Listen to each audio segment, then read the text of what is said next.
What do you want to talk about? Wrestling! And here! Wrestling? Why? It's wrestling. It's wrestling. Why? Why not? Yeah, why not? Oh boy, oh boy, oh boy, oh boy, oh boy. Why not? Why not? It's fake. Fake? What the hell are you talking about? Fake? It's not fake. Fake. Wrestling's not fake! Okay, wrestling.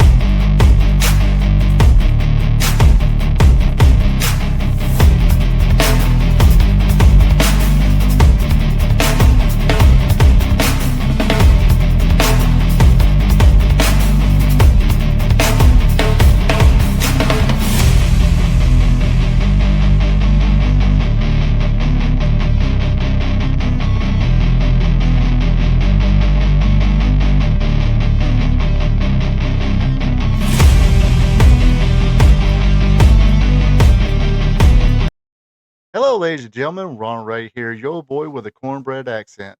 Welcome you to AEW Dynamite Recap. Been a while since I've done one of these, so going to keep it kind of brief. I got a live stream coming up I got to do, so and as you've seen for the intro, Hulk Hogan has passed away at the age of 71, so rest in peace, Hulk Hogan. Pretty sure that's going to take up a lot of the live stream's time, so did have other stuff to talk about, but when you're an icon like that in the business, he, he's going to steal the show somewhat. He's oh I he's already yeah. Before he died, he said, "Look, he called me up, said, dude, brother, I'm about to pass away here, brother. So whatever you got lined up, it ain't gonna work for me, brother. Change it." So he did the thing, and yeah, rest in peace. All joking aside, rest in peace, Hulk Hogan. But yeah, that'll probably be taking a lot of the time on this week's Spot Show live stream. But check it out anyway. Uh, either after it or anytime you do, because they'll always be up live or otherwise. But anyway, so AEW Dynamite took place at the Avalon Ballroom in Chicago, Illinois. Kind of almost reminds me of the Hammerstein Ballroom or Hammerstone Ballroom. Uh, even though I don't put AEW and ECW in the same league, but uh, just fond memories for me being a young wrestling fan. Probably kind of like young wrestling fans are looking at AEW. We looked at ECW that way, the alternative, somebody trying to do something a little different. Um, but yeah, it kind of gave that feeling though. Just on TV, not the same product, I don't think, but just the visuals. But anyway, I think this is the second of 4 shows they're taping there or they're doing there. So next, I think Collision and next week's Dynamite also will be there. But anyway, I digress. Like I said, trying to make this brief. A little bit of a build up to Forbidden Door, uh, which is their next pay per view coming up. More on that later. And actually, a big match coming up for next week's Dynamite too. So more on that later. But before I begin everything, you folks know what to do. Help your boy out. If you dig it, give me that thumbs up button. Hit me up in the comments. Did you enjoy AEW Dynamite this week? Tell me what you liked, didn't like about it, or just be friendly, say hello. Also, be a champ and click on that subscribe button if you are not a subscriber yet. All right, with all that out of the way, let's fork and go. Try to blaze a trail through here. First match of the night is your world champion Adam Page going against Wheeler Yuta. Yuta attacked Page to begin things with, but Page was able to turn things around. The Rhinestone Cowboy, hey, he don't get paid by the hour. He hits him with a buckshot, 1, 2, 3. After the match, he took that chain and started beating up Uter with a chain. I don't know why I put it on my notes. Uh, Yuta with a chain, busting him open, leaving a bloody mess, saying, "Hey, your Death Rider buddies didn't come save you. Might want to wise up." Next match of the night, what probably my favorite match of the night is this tag team match with FTR with their manager Stokely going against Jet Speed. This is a eliminator tournament match to determine the no one contenders for the tag team championship uh, that will come at Forbidden Door. FTR, what can I say? These guys work great as heels. They, doing the usual heel work here, bump around great for the babyface Jet Speed. Also, getting heat, get heat by cheating. And that's how they won this match. FTR wins when Dax countered a Kevin Knight victory roll and used Stokely's crutch as extra leverage. After the match, Stokely would get on the mic and say Adam Copeland or Copeland at Cope, whatever, should be in jail right now. There's a warrant, uh, saying they can't, he can't come within so many feet of restraining order. Excuse me, he can't come within so many feet of FDR, but he wound up spearing him anyway last week. We all seen that. Copeland comes out and say, "Yeah, I know there's a restraining order against me, but kind of made a deal with some people whose business is to hurt people and pretty good pop. The Hurt Syndicate, Bobby Lashley and Shelton Benjamin came down, got in a fight with FTR, kind of beat him down a little bit till security broke him up, and one of the poor security members got speared by. So that's how that segment ends.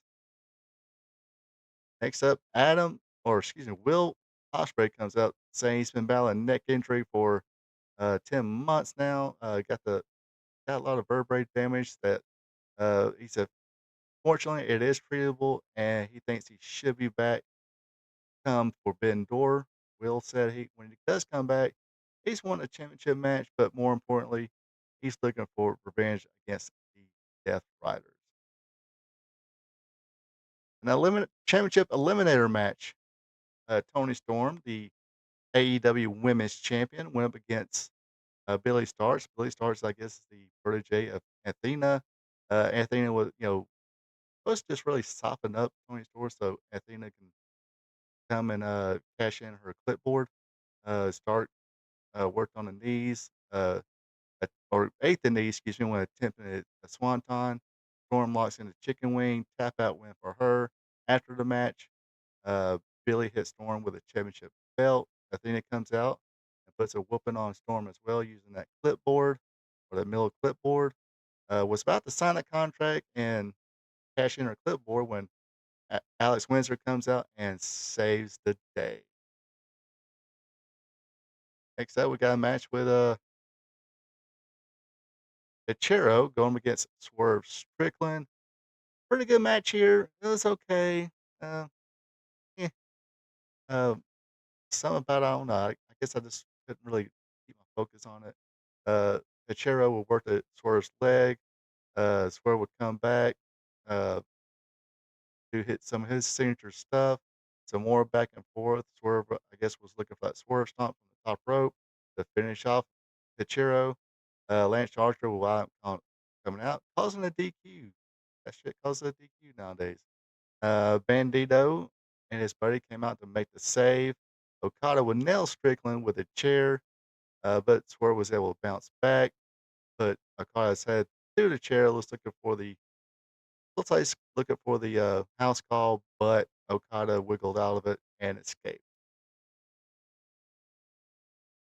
Boy, this was not a good night for MJF. MJF was won a title match once Adam Page, give him a title match without him signing that clipboard contract. And Page is like, no, either sign it or work your way up. Pick one. So he's not happy about that. Was not too happy either about the Hurt Syndicate, Bobby Lashley and Shelton Benjamin helping out Edge or uh, going into business and helping out Edge. He kind of confronts him about it, say, look, y'all supposed to come help me win my championship belt back. And then Lashley lost it, grabbed him by the throat, and pushed him against the locker room, saying, look, you need to stop with this me crap. We're not here to be your stooges. I'm already going to say I vote you out of the Hurt Syndicate. I said it before. I think MJF is misplaced with that. Those guys could have used somebody else in that role, but some reason they put him in there. I don't know why. All right, main event match time. It was Mark Briscoe against Claudio Castagnoli. Actually, before that, MJF did come out and say he doesn't need Bob to beat Adam Page. Calls Page a coward for not just granting him a match without him cashing in that clipboard. Mark Briscoe came out, challenged MJF. MJF says no. He thinks Mark Briscoe sucks and is a joke and not on his level. And of course, he mentions Jay Briscoe, who he thinks would deserves a match with MJF, and you know how that ends up. So yeah, we got the main event now: Mark Briscoe, Claudio Castagnoli. Uh, Decent match here. I kind of dug it. You know, you can't really go wrong with Mark and Claudio. Mark Briscoe wins with a small package. Death Riders come out, attack Mark Briscoe. Out comes Adam Page. Just comes out and walks in street clothes. Walks to the ring with the mic in his hand, gets in the ring, and challenges uh, Moxley to a world title match for next week.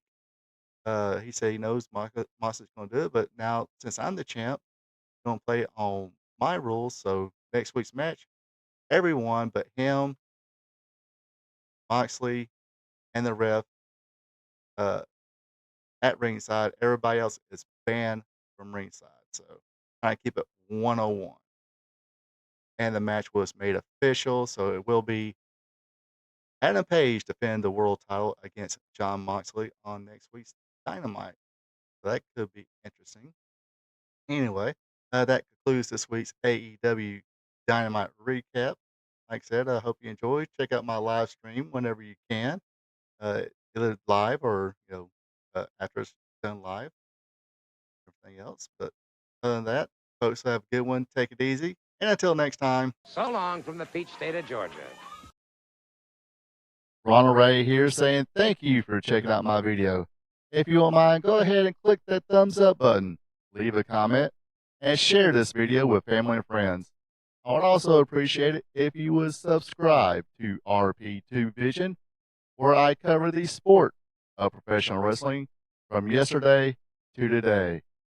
Now don't forget to click the notification bell as well, so you'll be notified when my other weekly content is available, like Wrestling Trivia Tuesday, WWE Raw Recap, and AEW Dynamite Recap.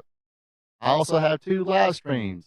Every Thursday at 8 p.m., it's Spot Show Live Stream, where I discuss the latest news in professional wrestling. And on Friday nights at 8 o'clock p.m., it's Wrestling Gold Friday Night, where I discuss the good old days of professional wrestling. When wrestling was wrestling, wrestling was real because it's still real to us. Folks, have a good one and take it easy.